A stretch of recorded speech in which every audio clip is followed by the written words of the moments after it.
We know our service is great. We know the technology makes sense. We know we can eliminate the disruption. We know we can fix it permanently. Sometimes the answer is yes, sometimes it's no. But it's not because I haven't pre-qualified them. It's not because our solution won't fix the problem. It might be price-based where maybe they can't afford it, they don't want to spend it, but it's not a value. It's not that I don't think you're worth the money. I think a Mercedes is worth the money. I don't want to spend the money on the Mercedes. I don't want to spend $90,000 on the car. Welcome to the Royal Flush Podcast. My name is John Overy, the VP of Sales here at Royal Flush. In this podcast, we cover the ever-growing ins and outs of our state-of-the-art epoxy pipelining technology. And in this episode, we cover a unique topic that might be strange to a couple of people, especially in the business world, and that is saying no to customers. Kyle and I will sit down and chat about pre-qualifying and the importance of asking the right questions to customers before you ever go out and do a job. That a lot of customers that we talk with actually are not ready or don't need our service. And so I think it's a really cool conversation, maybe to open the eyes of anybody who runs a business, certainly a service business, or anybody who's in any sort of retail environment. The ability to say no to a customer in the right situation is actually going to end up making you more money in the long run. So have a listen. Hope you like it. Subscribe. Stay tuned. Welcome to the Royal Flush Podcast. I am Kyle. This is John. And in today's episode, I know we've talked about in the past how we're different in what we do, not traditional plumbers. You know, we're not probably what most people think we are. Another way we're different is that we say no to business sometimes, and I think that's kind of the general overview of this episode. Absolutely. And there are certain instances where we do turn away business. So what does that kind of entail? Obviously, you field a lot of the calls. You're in on 95% of those conversations. What does that look like, turning away business? Yeah, so I think the title of this episode we'll put is Saying No to Customers. Yeah. And that might be a little weird or different for a lot of people in business, right? You know, you're always, we're told, or they've got some stigmas, the customer's always right. I love that one. My motto is the customer's always wrong. I'm telling you 100% the customer's always wrong. And, you know, if you're in the service business or the retail, but whatever it is that you're doing, you know, we're always eager to grow our business, to get more business, which allows us to get better at what we're doing and be more efficient in making more money, right? Yep. But a lot of times, specifically to our field and anybody else in the service industry or whatever it is you're doing, the saying no to customers is really, honestly, more focused on the pre-qualification of that potential customer. So we'll focus on what we certainly do, and I'll give you some analogies and tell you why. A lot of times throughout the course of the day, when I'm fielding calls or asking for information or people inquiring about our business, I'm saying, no, that's not something that we offer. That's not something we do. That's not something we're willing to do. I think I need to pass you to somebody else who can help you out better. And then again, that might be foreign to a lot of people. You know, they're like, well, maybe go out there, maybe explore an opportunity that might be something different. You know, when you get there, it might be something different than you thought. And those are all possibilities that exist. But for us, it's all about time, efficiency, and making sure this is really somebody who fits in our kind of customer box and basis. And so what we do and what I do is really try to pre-qualify those people on the phone, right? So we've said what we do is really specialized. 99% of people don't know what it is. Even people in our field don't know what we're doing, right? And so when somebody calls us up and thinks they have a problem or thinks that we might be the people able to fix it, the chances are that we're really not the right fit for them. And in a lot of different businesses, in my opinion, in my past experience in life and just, you know, being an everyday consumer, people say yes to things way too much because the dangling of the carrot or the thought that like, oh, this could lead to something is too enticing and too exciting, right? And for me, the way I run things here is that, no, I do not want to waste my time. There is nothing more frustrating in my life than my perception of wasting my time. And more importantly, so that's selfishly on my end and for me personally and the business. But more importantly for the customer, I do not want to waste their time. I do not want to give somebody or talk to them on the phone for 45 minutes or send our crew out there and go through a whole rigmarole when they don't need or they're not interested in a pipeliner. When they think this service should be $2,500 and their estimate is really $11,500. Giving a transparent ballpark at the beginning is well worth my time Because what's the point of talking to the customer? Like, yes, I've had a backup. I think there's an issue. The pipelining stuff sounds cool. And us not really talking anything about pricing structure, right? We go there, like, this is great. You guys sound like you have the perfect thing. And I give them a quote and it's $11,000. Like, I thought it would be like $2,500. Whose fault is that? That's my fault.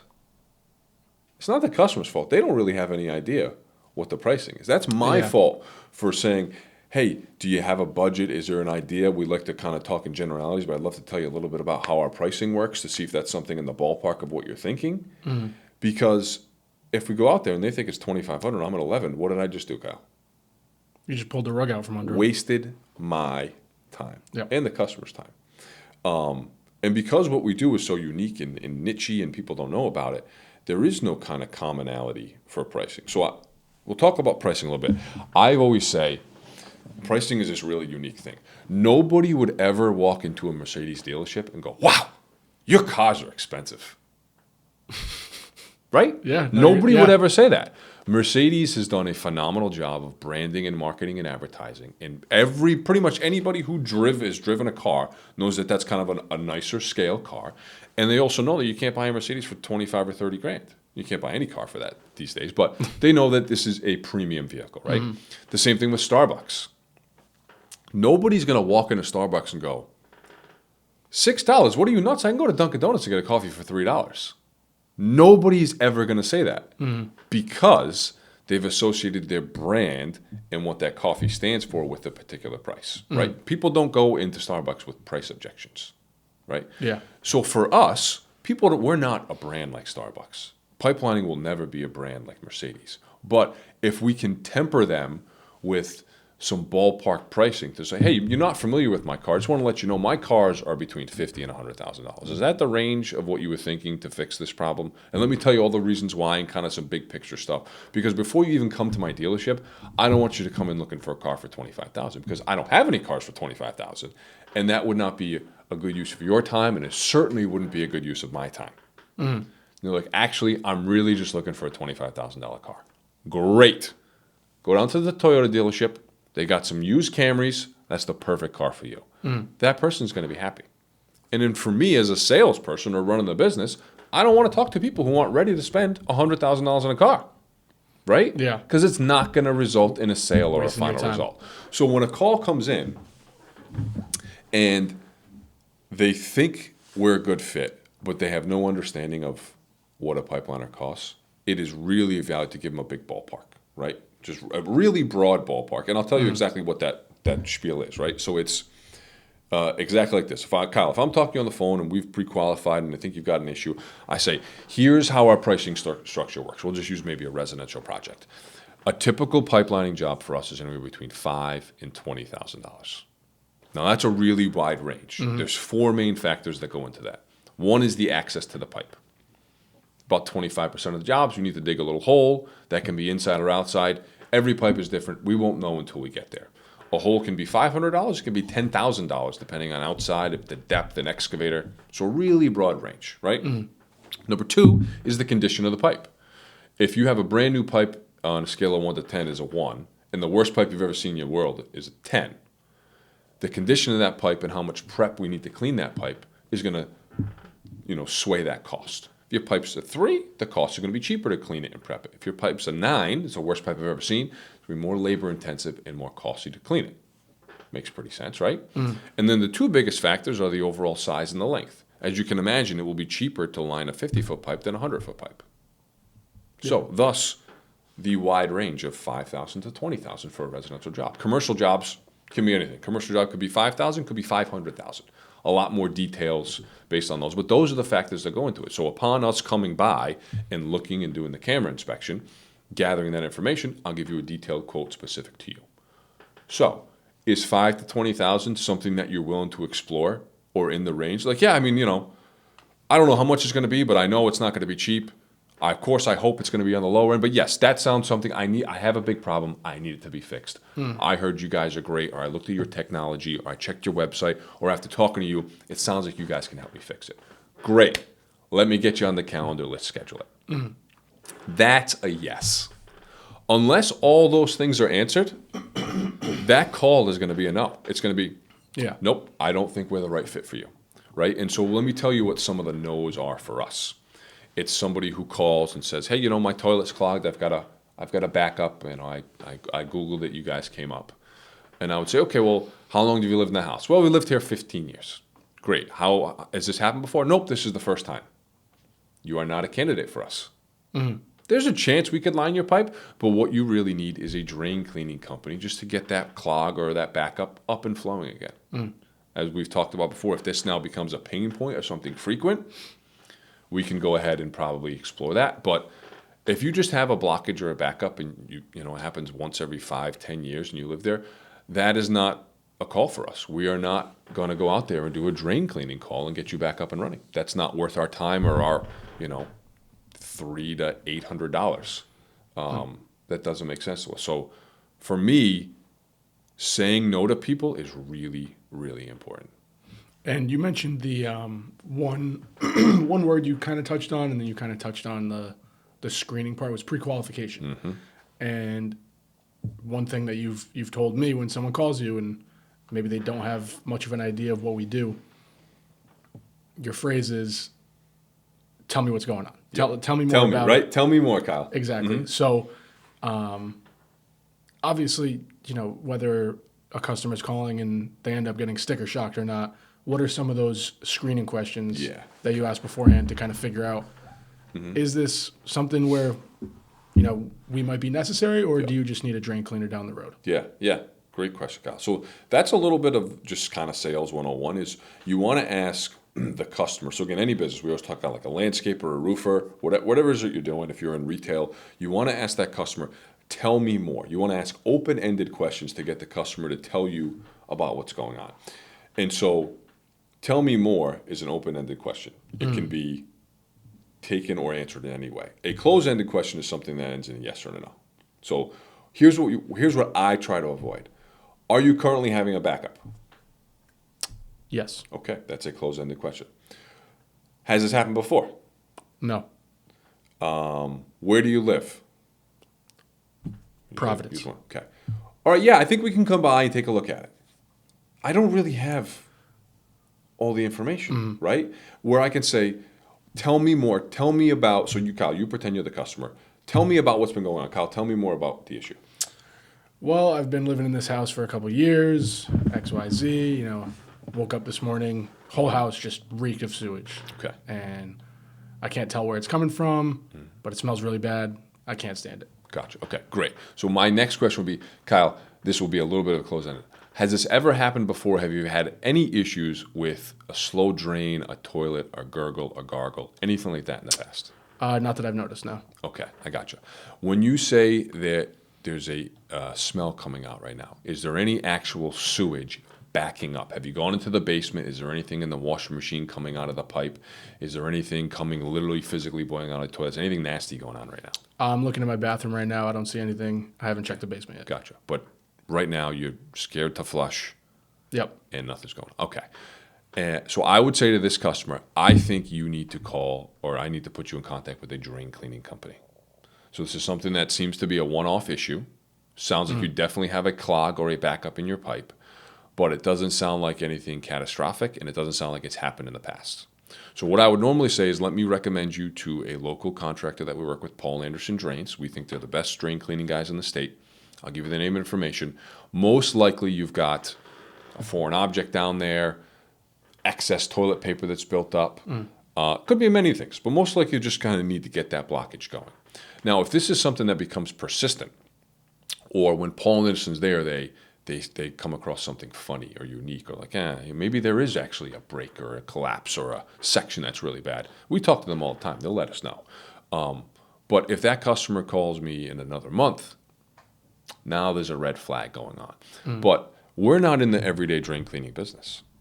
So let me send you to a professional who that's their service. They got a lot of trucks out on the road. They're going to come out and they're going to charge you $300 to $800 or $1,000 to get you up and running. That's their job. Now, there's a chance. There's a 2, 3, 5% chance that there could be a catastrophic issue with that line, and they could need a pipeliner. But there's probably 95% chance that they don't. It is not worth us to take the 5% chance to send 2 or 3 guys out there to do that for $400 or $500, that's not worth our time. That's not what we do. We want to be lining pipes. And so a scenario where I'm going to tell the customer yes is they've got an issue, or they maybe already had somebody come by. A lot of times our calls like, hey, I had a backup. I had one of the local companies come by. They got it up, but they said they definitely saw an issue. I heard about you. I got recommended to you. I looked it up, how to fix it permanently. Can you come by and check it out and see if you can offer me a solution? Absolutely. That's a perfect customer. Or somebody's like, man, this is, I keep calling these guys. This is happening, 3 years ago, last year, 6 months. Now this is 2 times in a month. There's an issue. It's becoming a major pain point, which you've heard me talk about a lot for people. And I'm looking to now get this problem solved or checked off my list to do.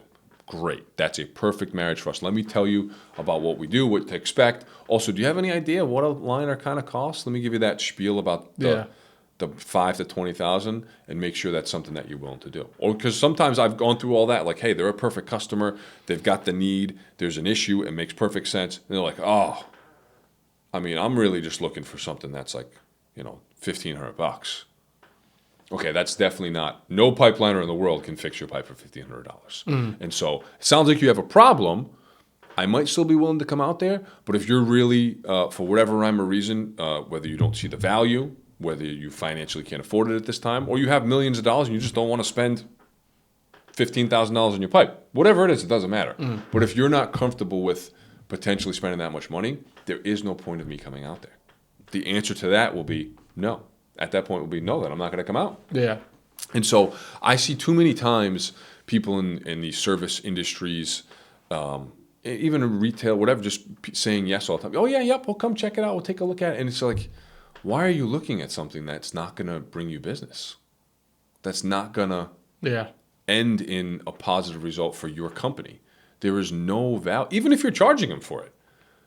We're not in the business to make $350 on a camera inspection. That really serves no value to us whatsoever, right? Our growth, strategy and trajectory is not going to hit the goals we want by doing 1,000 camera inspections.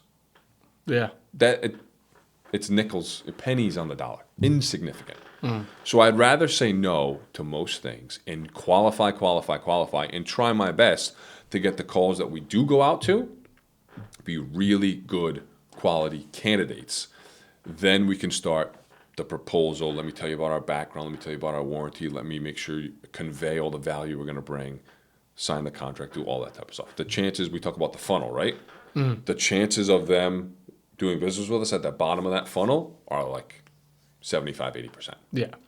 So that's what I think more people need to be saying no. You need to turn away business that doesn't really fit into your box, into what you're doing. And we're so specialized, I think we even have more of an ability to do that. Somebody's going to say yes is like a handyman. Right? He's going to say yes to a lot of things. He's kind of a jack of all trades. Yep. I need some door locks replaced. I need some air conditioners put in. I need some furniture moved. I got a patch. That guy's going to say yes. It's worth his time to come out and almost look at anything. For us, that is not the case. And I think we still even need to get better at it. Yeah. So I guess, obviously, you'd like to receive as many calls as possible. Obviously, not every customer that calls is, the glass slipper, per se. Yep. So I guess, if I'm a consumer, what would you tell me, whether it's the right fit or not? When is it even worth inquiring about what we do? Yeah, I would. That's a great question, Kyle. So we were just talking about this the other day with our website and our SEO and our searching. I would love nothing more than for 8 hours a day to be on the phone with everybody. I have no problem telling you no and going through all those questions and ideally, hopefully, guiding you into the right direction. So we want to be a point of information and a point of reference for people. And so I would tell you our ideal customer is somebody who's got an issue with a clog or a backup that's happened numerous times and they're looking for a solve, right? That's my fantasy customer. That's my glass slipper. Yep. But we've talked about it many times. Education about what we do is the number one thing for us and me in getting out to the masses. So I would love anybody who has any interest in what we do or thinking that we might help them to just, you reach out to us. And there's a good chance the answer could be no, but I'll still give you the kind of information in that same spiel that I gave of what we do and how we service you and how and when I think I might be a good fit for you. So it's like, hey, if this has happened only once, I don't think so. But if this continues to happen, then I think there's a good chance you and I can work together and I can help you fix your problem. But right now, what I say all the times, right now, I will have to charge you such an unfair amount of money to come out there. It's not going to be fair to you or me. I'm not the right fit for you right now. I'm not your Mercedes car yet. Okay? You're 23. You're Kyle. You got your car. You're using your kind of little bit beat up, but still drives great Ford Fusion. Yep. You're not ready for the Mercedes yet. No. You're not ready. Yeah. You will be ready at some point. And when you are, I'm going to be the guy that's going to sell you and deliver the Mercedes package to you. But a lot of people don't need it. They're not ready for it. It's not the right fit. And that's okay, right? That's totally okay. Awesome. Any other instances where you've seen kind of just saying no to business, essentially, where whether it's, not the right situation, maybe we weren't what they expected when they called our service, sticker shock, any other situations you've seen on the phones? I think the sticker shock in that pricing conversation for us and our business is unique. So if Jim was here, our owner, and he sat down and talked with it, he doesn't like talking about pricing to people. I have a very, very different perspective. I'm very transparent about it. And so there has been times where maybe even I've been a little more vague about it, or I feel somebody understands it, and they're still like, oh, wow, this is way more than I thought. Or, I don't know where you guys came up with this. This seems outrageous. And so, and again, it's just usually, it's an education thing, is that, they don't understand. If you've never driven the Mercedes or gone there, you never even heard of it, if they didn't have such a brand, you would be sticker shocked by it. Like, this is a car with four wheels. I mean, it's nice, but what's the scoop? And so normally when those conversations come up, it's, okay, let's talk about your other options. Right, so it's creating an analogy or putting into perspective. So, okay, we'll just do a job and it's $15,000 and the customer thought it was going to be $7,000. It's like, okay, well, I'm totally fine asking, well, hey, have you pursued other options and gotten other prices? Because if you have, explore that dig and replace method. I think you might be shocked that we're not as far off as you think. And then we always talk about is the disruption and the downtime. So it's like, maybe it's cheaper to do that, but are they including that driveway that needs to be now replaced? How much is it to replace that section of the driveway? Do you want a patch in your driveway? That might be $3,000-$4,000 right there. And now we're right back at the same, and we're not going to take a week, and we're not going to destroy your grass and your flowers and your driveway. And I'm $400 more. It's going to be done in a day. Isn't that really, really worth it? So it's a comparison of when somebody has sticker shock, it's a comparison because they have nothing to compare it to, right? Okay, they haven't explored a secondary option of the dig and replace, or maybe at that point, I haven't done the best job of conveying, well, here's the values that I'm offering, and somebody else is going to offer this, but you're probably not thinking of what I like to call the putback cost. So, somebody can dig it up and replace it. What about putting your basement back together? What about putting your driveway back together? What about putting the sidewalk back together? What about putting your flowers that you just had planted last year from the local nursery back together? And so, if they're at 10, I'm at 15, but it costs 5 to put everything back together, and they're not doing that, it's your responsibility. The price is the same. They're not 10,000 and I'm 15. We're both 15. And I can do it in one day with no disruption for just as permanent fix. Who would say no to our solution? When you put it like that, it's... Yep. The commercial jobs are different. It's just very, very budgeting, very allocation of funds. Is it a true emergency, or they realize they've got a problem, but maybe it's not a 10 on the, the red light emergency factor. Maybe it's a 6 or a 7, and they're like, I can't allocate the funds yet. That type of stuff. But again, for us, it's just trying to educate the customer when they call, trying to figure out if they are ready for our service, trying to convey some ballparks of what the cost is so they have an idea to make sure it's worth their time and our time. And then once we go out there, we know we got them. We know our service is great. We know the technology makes sense. We know we can eliminate the disruption. We know we can fix it permanently. So at that point, it's usually just, hey, do you like us? Do you feel we're going to solve the problem? Do you feel we're going to add value? Do you want to do the job or not? Sometimes the answer is yes, sometimes it's no. But it's not because I haven't pre-qualified them. It's not because our solution won't fix the problem. And it's usually, it might be price-based where maybe they can't afford it, they don't want to spend it, but it's not a value. It's not that I don't think you're worth the money. It's, I think a Mercedes is worth the money. I don't want to spend the money on the Mercedes. I don't want to spend $90,000 on the car. Yeah. It's a gorgeous car. I just don't think it's worth it. Thus, I don't drive one. It's not that I think it's overpriced or the value for it's not right. I just don't want to spend it. And there's people in that thing, I just can't spend, I don't want to spend $15,000 on my sewer line. Cool, man. No big deal. Maybe down the line we can work with each other. Best of luck to you. Have a great day. Thanks for your time. No big deal. So if we just get to that point, our chances of closing the business will be significantly higher. And I think in every other everyday trends of things that you buy or these other trades and services, I would love to see people continue to stop wasting their time pursuing leads in the potential of a deal that really doesn't fit into their qualification boxes, right? It's not worth a roofer to go out there when somebody's looking to get their whole house roof for $2,800 and you know you're going to be at $8,000. Why are you going out there to meet that customer? Yeah. Go to somebody who it fits in your box and is willing to spend $8,000 on a roof, right? So this, we've been talking about the cars all day. If your budget's $25,000 for a car, you should be going to Toyota. You shouldn't be going to Mercedes or BMW or Jaguar or whatever, right? It just doesn't make sense. So find the customers that make sense for you, and your chance of getting the business is going to be 10,000 times more. And that's like the importance of pre-qualification and asking those questions and saying no. Don't be afraid to tell a customer no. Do not be afraid to say, I don't think you're the right fit for us right now. You need to go to the Toyota dealership. Yeah. We're not the right fit for you right now. And the customers, they're going to really appreciate it. They're going to be like, oh, wow, okay.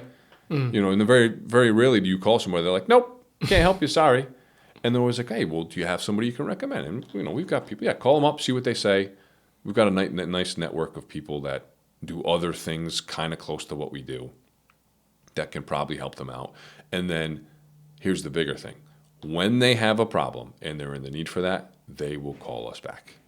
That business will be there.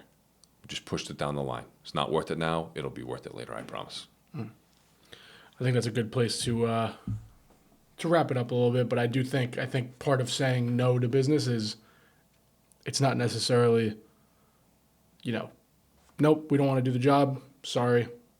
It's more so us not trying to just either milk money out of you, whether you're willing to spend the money or not, or, we think you would be better suited calling a drain cleaner or calling a plumber in a certain situation where really looking out for the best interest of both parties. Obviously, you don't want to waste your time, but you're also not trying to, screw someone out of $20,000, $15,000. It's more so looking out for the best interest of all parties involved. Yeah, absolutely. That's what we're trying to summarize it.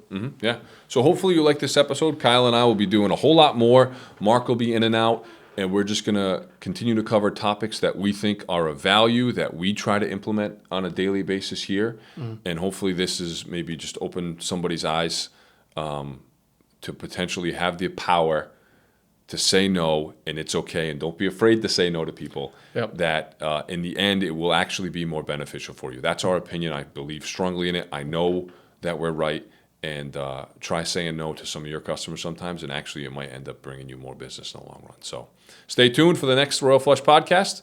We appreciate you watching and listening. Thanks a lot.